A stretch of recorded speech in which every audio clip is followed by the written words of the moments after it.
What's going on, y'all? So listen. What's going on, y'all? Listen, girl, let me tell y'all. It is like 2 something in the morning. I messed around and took a nap, or fell asleep. Girl, I just really wasn't feeling it. When I came home, I was so tired. And then my sciatica was acting up out of nowhere. I came home, went straight to bed, woke up, it was after 12 o'clock. So that's why I am recording, and y'all gonna get this in the morning. But girl, The Shy season 6 episode 13. Let's get into it. It's called Legacy. All right. So Victor. Baby, I feel so bad for Victor. I really do. And I'm so glad that he's still trying to keep his little composure, whatever. After all of the stuff that's been thrown at him with this whole situation with Quentin, him getting arrested. Baby, they didn't have to arrest him the way that they did, okay? That was just so embarrassing. Do you understand? Like, I really want to know. One thing, it's embarrassing as it is to get arrested as a regular person, you know what I'm saying?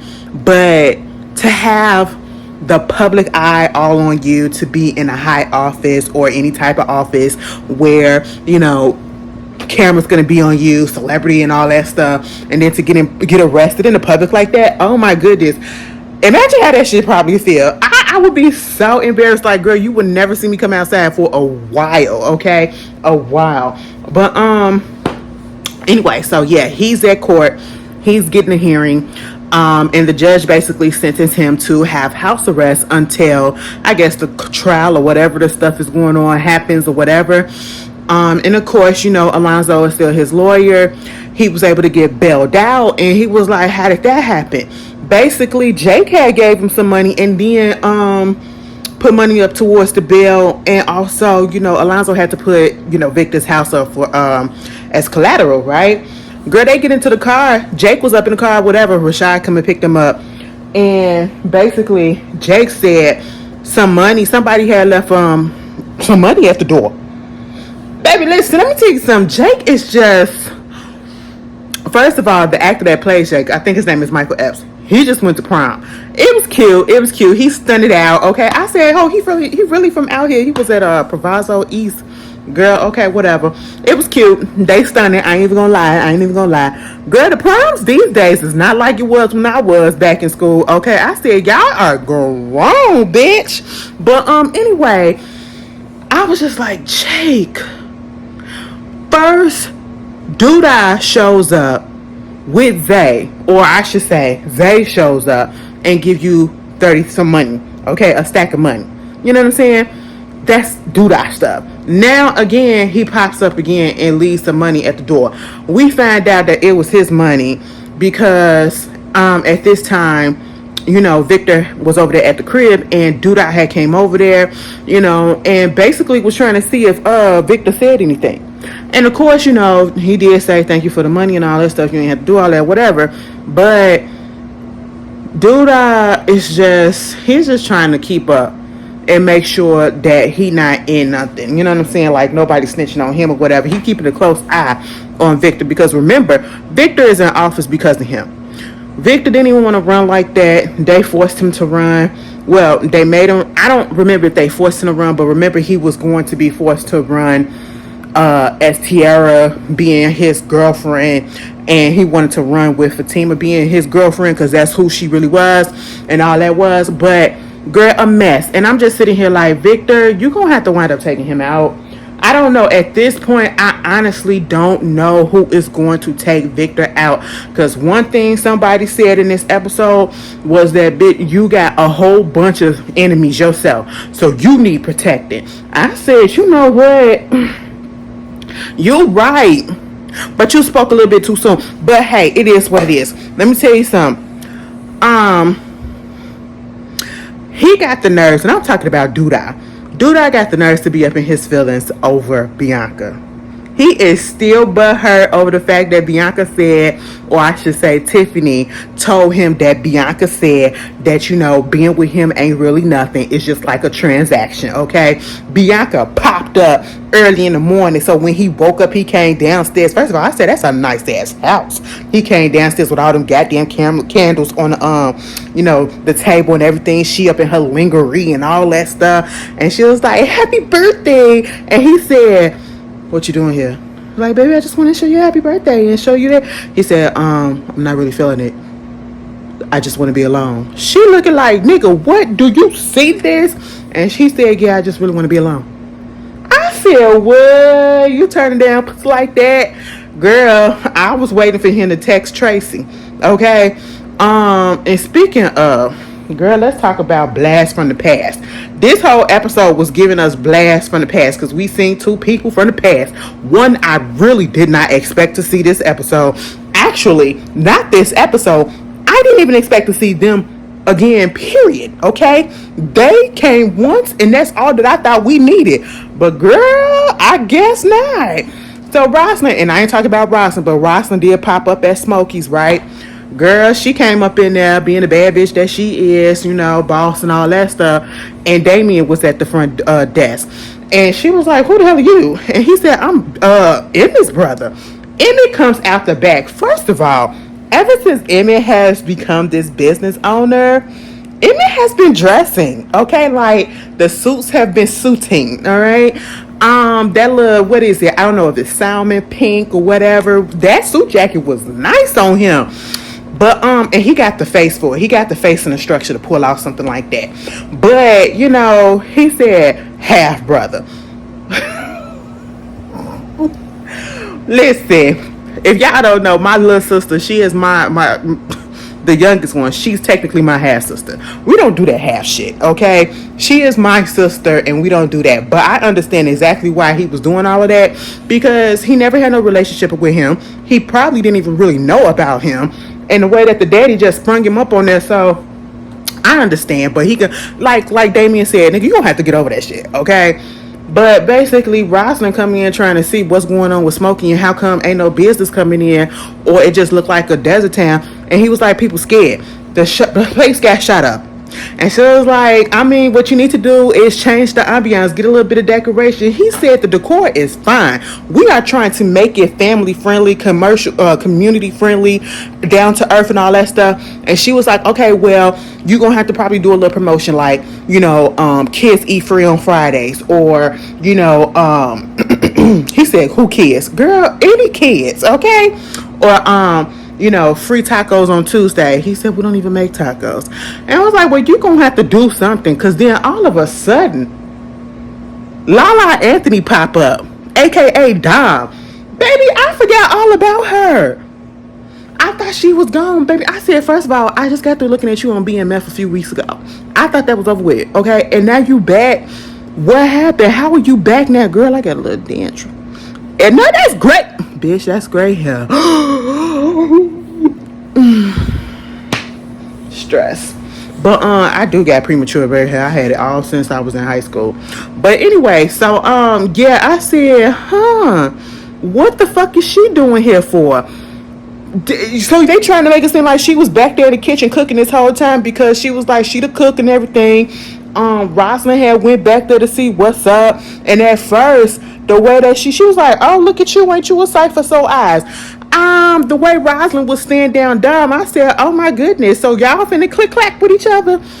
That's what it was given at first, until Vince, or I should say Jamal, who was played by not Vince Staple, but is it not Vince Staple? What is his name? Damn. I know his name and I met him before and I feel so stupid. But y'all know, Lene brother, Jamal, came back there, so he works there. He was like, yeah. She said, oh, so you the one who caught the charge but got off on the technicality. And he was like, yeah, I did. And now I gave my life to God. Okay, and God made you back here wash dishes. And Don said, ain't nobody else gonna do it, so what's the problem? And then you get this other person that was there, right? She was up there. I think she helped cook and all that stuff too. And she was like, I guess Rosamund was trying to talk to her. She was like, well, you can't say nothing to her really because she deaf. And she turned around and it was this stud, like, it's Dom's cousin. Now, I ain't gonna lie, bitch. The way she came at Rosalind, when she said, who the fuck is you? And you need to stop mumbling so I can read what the fuck I can, read your lips, what the fuck your lips are saying. Like, she was cussing Rosalind out, okay? And I said, oh, all of this attitude. Now, let me tell you something, bitch. Let me tell you something, bitch, and I want y'all to be clear. I'm for the films, okay? I am for the films. But I am not above or below saying that some of these studs out here be attractive as hell. And I don't know what it was. I think it was the aggressiveness. And the way she cussed her out in sign language, she was like, well, I don't know how to do sign language. I don't read sign language. She was like, well, maybe you need to try to learn sign language. And then she was like, well, maybe you should teach me. And then Serena was like, maybe. And she was doing all this inside. I said, now hold on. Hold on. At first I was like, what is that? I said, now hold on, Serena. You giving a little bit too much attitude. And I think I kind of like it. But then when she picked her up at the end, I said, oh yeah. Oh yeah. Serena could get it. Okay, now listen, I ain't never said that about no stud, but Serena could get it. I said, all right, Serena, I feel you, boo. And I was like, damn, Rosalind, you came in just to get a fuck. I said one thing about Rosalind and Duda, they gonna keep a bitch on their arm. they gonna keep one in their arm, on their bed, or whatever, you know what I'm saying? So that's all that it was with Rosalind, right? And speaking of Smokies, okay, so you got Damien going through. I think Dom's supposed to be trying to get with Jamal, so they was flirting a little bit or whatever. So who cares? Insignificant characters at this point. Damien was going through the books, okay, trying to see what's going on with the money and everything, make sure everything's all together. And he wound up finding out that it's a lot more revenue coming in than it is being reported. And so therefore, he figures it out right then and there. And he was like, you know, you're in business with Duda. So obviously Duda is laundering money through through the Smokies, right? And so he kind of made Emmett look stupid because he was like, you mean to tell me you ain't been looking closely at your stuff? And he was like, how the fuck was I supposed to know? Okay. This is Duda and the whole situation is going on. But then again, this is Emmett also. So no one really expects Emmett to be looking that closely into things. Okay. And so Damien said he could talk to Duda and see what's up. I don't think Emmett really wanted him to do that. But Damien is looking out for his brother though. As much type of fever or whatever that Emmett is giving him just because he just found out who he is, he was literally just sprung on him. He is still having his best interest at heart. You know, that's still that brotherly love there, at least on Damien's side. And he, like you said, he don't want nothing to happen to him. He don't want him to be up in jail. He don't want the IRS coming after him or anything like that. He don't want the place to get audited and all of that. And so he do go down there to do that. I would say this. Now listen, I think Damien, little geeky looking self, had it in him, but he went down there to do that. Okay, and he told him about the money, and he said basically I can, set up some digital stuff to hide it better, and of course at first Duda was a little bit resistant because he was like, I'm old school, but he said you do what you got to do and I handle the rest. I said, so we finna transfer, one brother trying to get out and the other brother about to be pulled in just to sacrifice for the other brother. Child, I don't know. I really hope nothing happens to little Damien. He's so innocent. Or so we think, because we don't know nothing about him for real. Then we get this random scene. Let's just talk about Emma and her daddy. Emma, her daddy, and Tiara, right? Okay, his name is Marcus. They taking little holiday photos, okay? They taking little family photos. They all in the same color scheme, and they're literally posing as if they're mother, daughter, and father, or stepmama, daughter, and father. You know what I'm saying? It looks very much like a happy family, okay? Very pretentious a little bit, kind of bougie, but happy nonetheless, And I was just a little confused, and the way that did you catch the way that Marcus was looking at, Tiara, when Maisha said, just y'all two? And I don't know if he was realizing or thinking about whether or not he in love with her, or was he falling for her and trying to say that he was. I don't know what was going on with his feelings. But later we saw them on the couch together, and Tiara basically was saying how she's gonna send out. They should send out the pictures and use it as the holiday Christmas cards and stuff. Send it out by November and all this stuff, and using their pictures for it, and he wasn't really here for it, because he said that's something that you do when you're a family, and like what married people do, and we're not that. And she was like, so basically what are you trying to say? This ain't no relationship or whatever. He was like, I mean, I thought it was. She said, I wanted to feel like one. I don't feel like this is a relationship. I just feel like we playing house. You trying to act like I don't have no say in stuff when I'm practically here all the time. And it just bothered me when you see relationships or people coupled up on these TV shows or whatever, or in real life, and they act like they're in relationships, and y'all been together so long, or for an amount of time where you would think that you already had this stuff figured out. You always at my house. I'm effing you. I'm not doing nothing with nobody else. I'm kicking it with you. I'm all up on you. You showing me love. You acting like you in love with me as much as I am with you, but you're confused and don't want the commitment and everything, and you don't know if you're really in love. I said, what type of cop-out shit is that, Marcus? Tiara, if I was you, I would have broke up with his ass right then and there. Like, you gonna miss me when I'm gone. Now you gonna tell me what it is, okay? But, you got that going on. Then the whole situation with Emmett and Keisha. Well, first of all, Fatima left Victor. She said, listen, with all this shit that you got going on, I'm gonna have to, we're gonna have to take a break. I said, Fatima, what the fuck? Girl, the one time that you need to be there to support your man, you leave him in his real dire time of need. Now, Fatima, I was here for you and Victor's relationship, and I understand you don't want to get caught up in a lot of stuff, but what happened to support your man? That man literally put you out there in the public. That man, claimed you publicly, given that you are a trans woman and everything. He could have, how it is. You get what I'm saying? He put up a lot. And you gonna just leave him in a time where he girl. The only good thing that she did this episode was go and get that information for Keisha. She was able to find some information about her attacker, and she needed that DNA. She needed that DNA because we found out that little Ronnie, he had sickle cell, disease. And of course, she was upset. She was scared, not necessarily upset, but she was scared because when you hear sickle cell, especially if you're not educated on it as much, sometimes these diseases that, especially we heard when we was younger, it's like a death sentence. That's what she thought, and the doctor was like, no, he can live a full life. It's just gonna be he's needing extra help. And every time I think about sickle cell anemia, the first person that always comes to mind is T-Boz, because that's when I really, really heard about it. And then that's when I started, looking into it and realizing that, it's something that African Americans mostly deal with, you know what I'm saying? And it's really unfortunate. And the pain and all of the flare-ups and everything.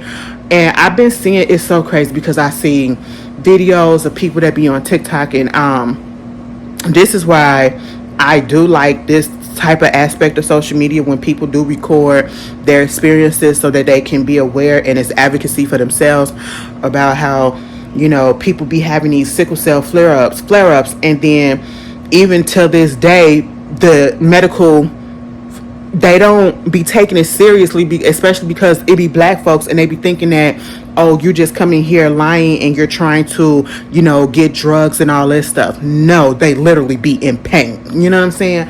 And so she had to figure that out, and come to find out with the DNA stuff, dude ain't Ronnie daddy, because she said, the doctor said, in order to have sickle cell, both parents have to have it in their genes because it's hereditary. She has it in her genes, but the daddy that they gave, that person didn't. So we found out that Lil Ronnie ain't the dude, ain't Lil Ronnie daddy, which is a positive, because I know she y'all remember when she found out that she was pregnant, throughout that whole situation, and she thought that, dude was the daddy, and she and her mama was going back and forth whether or not she wanted to abort the child or keep him or whatever. Thank God she did keep him. But I mean, she probably would have felt, even if she, well, I mean, if she wouldn't have kept him, she would have never known that he wasn't even a daddy. But thank God she did decide to take him, keep him or whatever, have him. And then come to find out, Nuck is the baby daddy.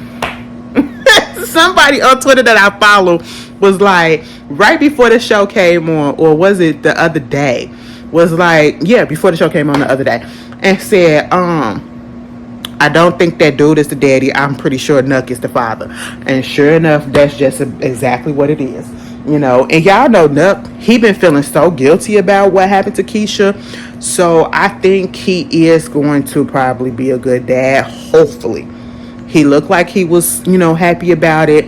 I really do feel like, he still got something for Keisha, and mostly it's out of guilt. Because Keisha was coming to see him that night that she got abducted. So there's that. Bakari, oh my God. Bakari, I'm nervous for him. Because you see him literally trying to change, but he is trying to go about it. It's like he's conflicted. He knows he wants to change, but he is literally stuck where Duda has his foot on his neck. Like he can't move for nothing. And now, knowing that Duda knows about him trying to write a book because his sister told him. And let me put this out here. Y'all really didn't know that Bakari and Brittany, Ahmad and Amari in real life, Ferguson, y'all ain't know that they was brothers and sisters in real life. They look damn near like twins. She the oldest. I said, what? Somebody was sending me, a couple of y'all sent me that in my DMs when they had put that video. I followed them. I've been following them on TikTok or whatever for the past couple of years now. And I'm just like, y'all ain't know that they was related. They look exactly alike. They look like the male and woman version of each other. I was just like, wow, y'all.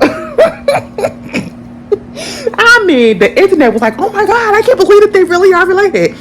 They look it.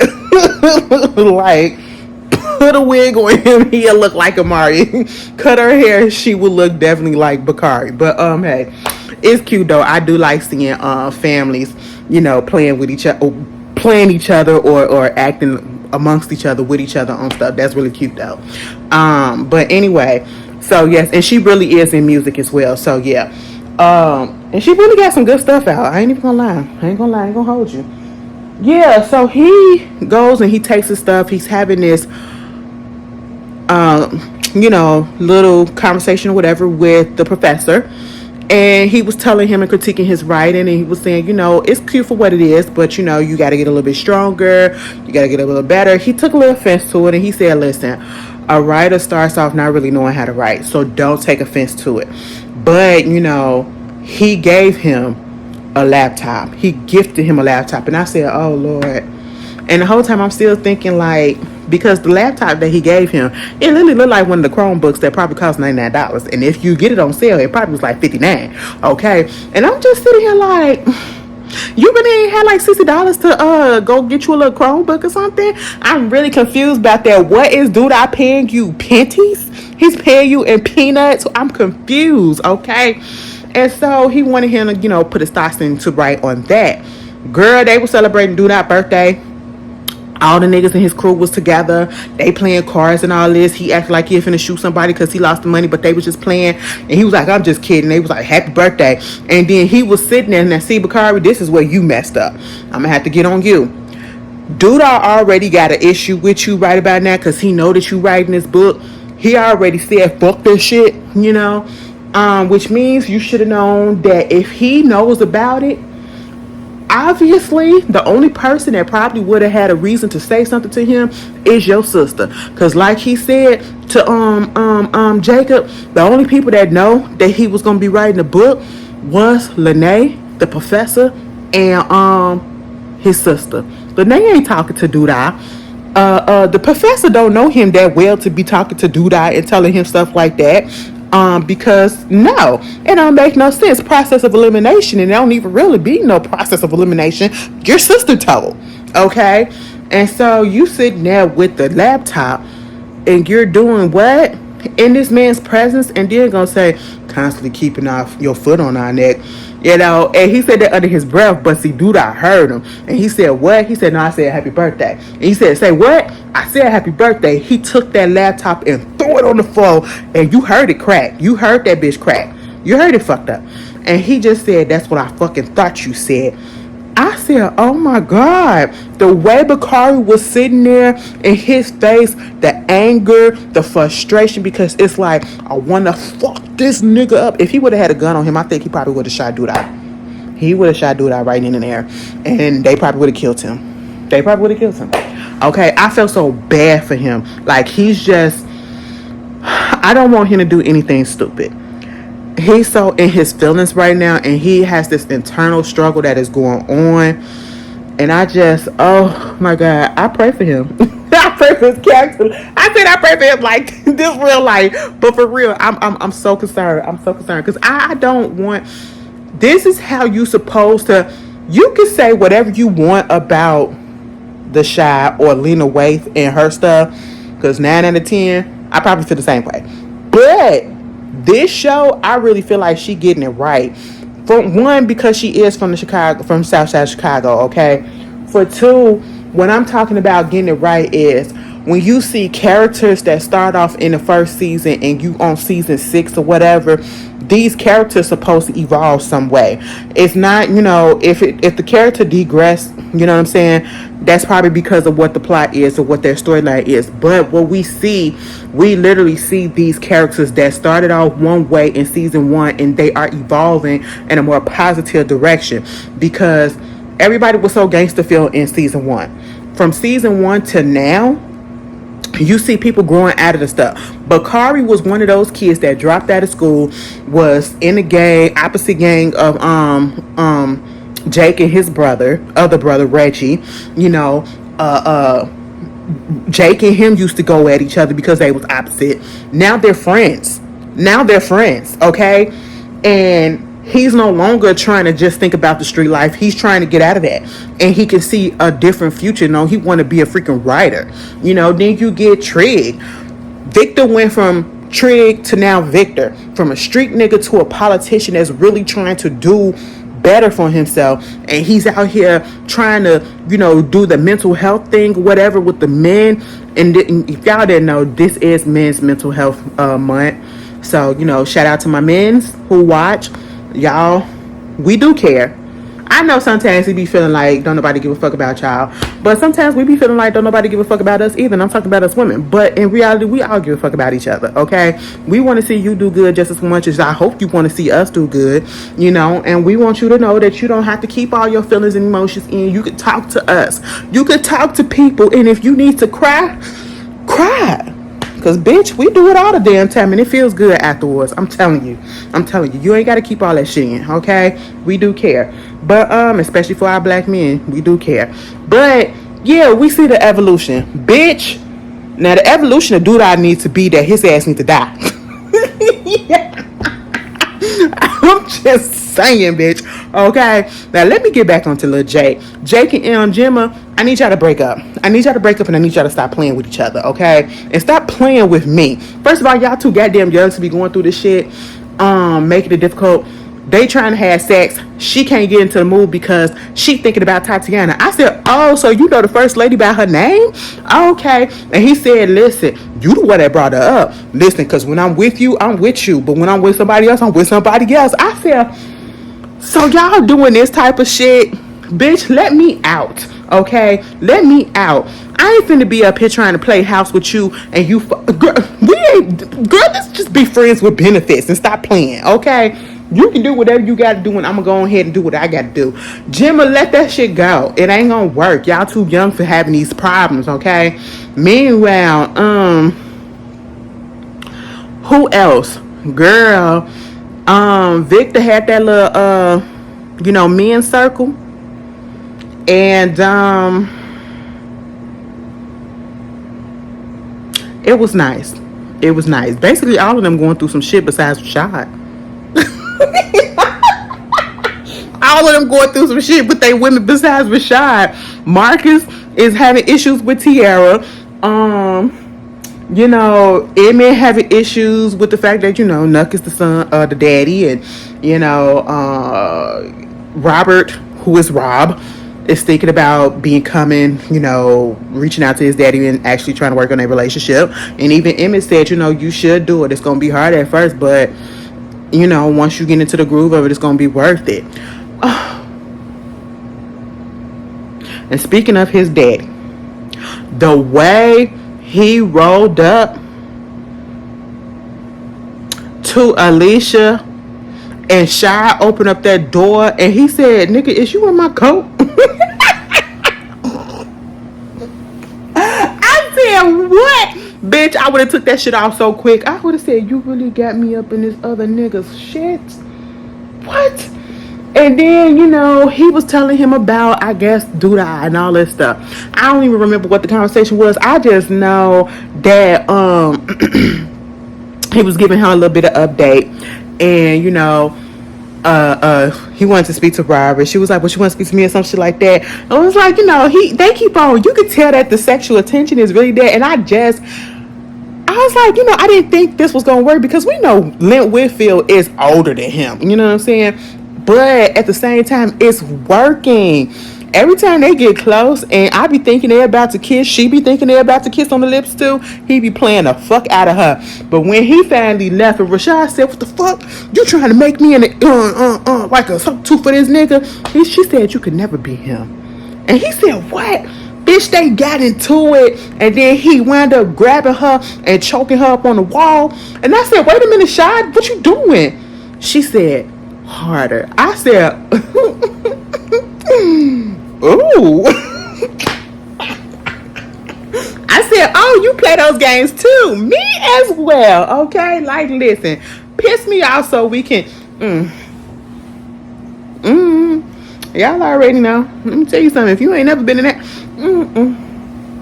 consensually, okay? Because sometimes y'all motherfuckers be choking people just to be choking people, and that ain't right. That ain't right. If we into those things, all right. But if you just, no, okay? And then, you know, Alonzo had rolled up on Doodah in the car, and he said, "Yo, stay away from my wife and my son." And he said, "Who the fuck is your wife and your son?" "Alicia and Robert." "Oh, so that's your wife and your son? Ain't they not together or whatever?" He said, "It don't matter. I don't take no she don't tell me what to do or whatever, and I don't tell her what to do. And just because I'm not in the house don't mean that I stop being the man of the house. That's still my motherfucking family." I said, "Now hold on, sir. I get where you coming from, and you came real strong at Doodah, and I liked it. But you ain't been there for your Robert. You ain't been there for Robert, okay?" You know, I said, "But you was talking that shit." Doodah said, "Yeah, okay." Next thing you know, we see Alonzo getting up in the car, and he turns around because he seen something in his rearview mirror. And bitch, I had to rewind it and say, "Did I see what the fuck I just saw?" Girl, yeah. He turned around and Zay ass popped his ass. I said, so now Victor finna be in hot water because he was the one working on his case trying to get him not to go to jail. And Robert had literally called him right after he got his head popped. And I was like, oh my God. I don't know why y'all keep on breaking up this stuff about talking to y'all daddies or whatever before it's too late and all this shit. Like, what the fuck that's supposed to mean? I mean, I know it's Happy Father's Day in advance to all you niggas out there, all you men out there that's actually good fathers. We love you. But what? I just feel some type of way. I'm so tired of hearing that rhetoric. Some of these niggas don't need a second chance, okay? Maybe it's because I got my own issues or whatever, because fuck that nigga. That's why he... Anyway, that's not about me. But, moving on. I said, what? Now, shit, bitch, I wasn't expecting that. I was not expecting that. I said, oh no, Alonzo, you was only in like 2 episodes and they popped you out real quick. That's fucked up. And you want to know what else is fucked up? This whole situation with Papa and Zeke, Pastor Zeke, is his, I just really want to know, is his real name really Ezekiel? Because that's what they said. But he gives me charlatan, he gives me false prophet, and he showed us in this episode very much that I was on point. When I said I do not trust this man, he's talking too much about money. His ministry is about money. It's not about saving souls. It's about fucking money and what God bestowed upon him, because God don't want you to be poor. God wants you to have this. Asking Papa, do you get paid off of your podcast? Now, I will say this. I understood where Papa was coming from, and I understood where Zeke was coming from in that particular moment, because I don't understand. Like, no, you doing a podcast or whatever, social media. Yeah, there comes certain platforms that you should be like, should be able to get some money off of. I don't think he necessarily, because depending on the popularity of it, he could have got sponsors and could have got ads put in.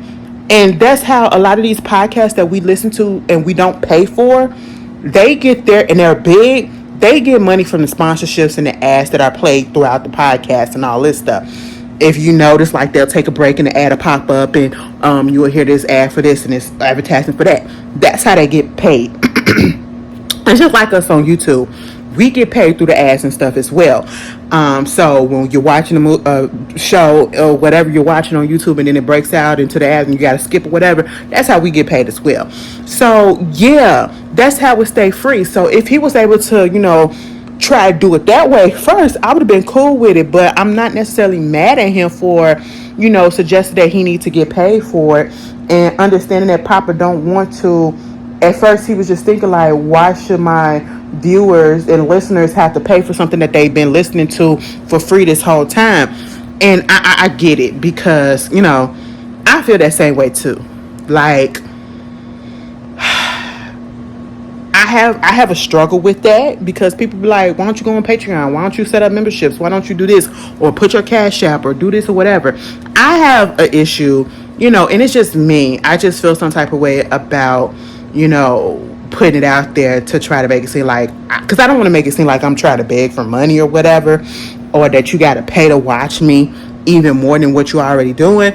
But on the podcast front, I understand that. Get your ass on Patreon and do a monthly subscription. You know what I'm saying? Especially if you are consistent, especially if you're giving out perks and stuff, and if you're in demand, yeah, get paid for that. I get it. It don't mean that you're trying to be money hungry. You out here trying to make a living, because you do need to make a living, because you have to take care of yourself and all of that or whatever. But I get it. But see, with Zeke, his whole thing is he's all about money. When he told Papa that whole story about how, the way he came to the Lord is because, he was out here, he used to be a hustler. And as soon as he said that, I said, yeah, you give me hustle teaks. You give me very much hustle man. You give me, you used to be a dope dealer. You used to be this dealer. You used to be a scammer. You used to be all of this type of stuff. You give me all of those teas that you found any and every avenue to make money. And this God stuff, this ministry stuff, this church stuff, I should say, this is just another hustle. It's not really in him. It's a hustle that's actually working long term and somewhat legitimately for him. But for the most part, yeah, he gives me comment, he gives me all of that. And mind you, he said the way that he found out about it, he was out there in the streets one day, he was hungry, he hadn't eaten in days, and or I should say eaten in days, and so he saw this man that was on the street, and he was preaching and all this stuff. And the way that he was preaching, he was having all these women, not women, but all these people, they was just giving him money after money after money. See, he wasn't listening to the message. He was listening to the money.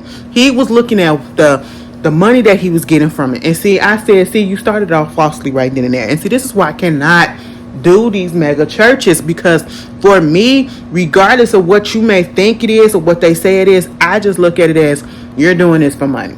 Because why is this shit so goddamn big? And why are you out here with all these multiple cars, big ass houses, and your congregation is poor shit? You know what I'm saying? I just,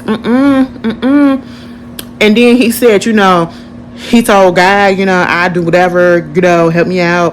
And he got a sign where he saw a crisp $100 bill on the floor.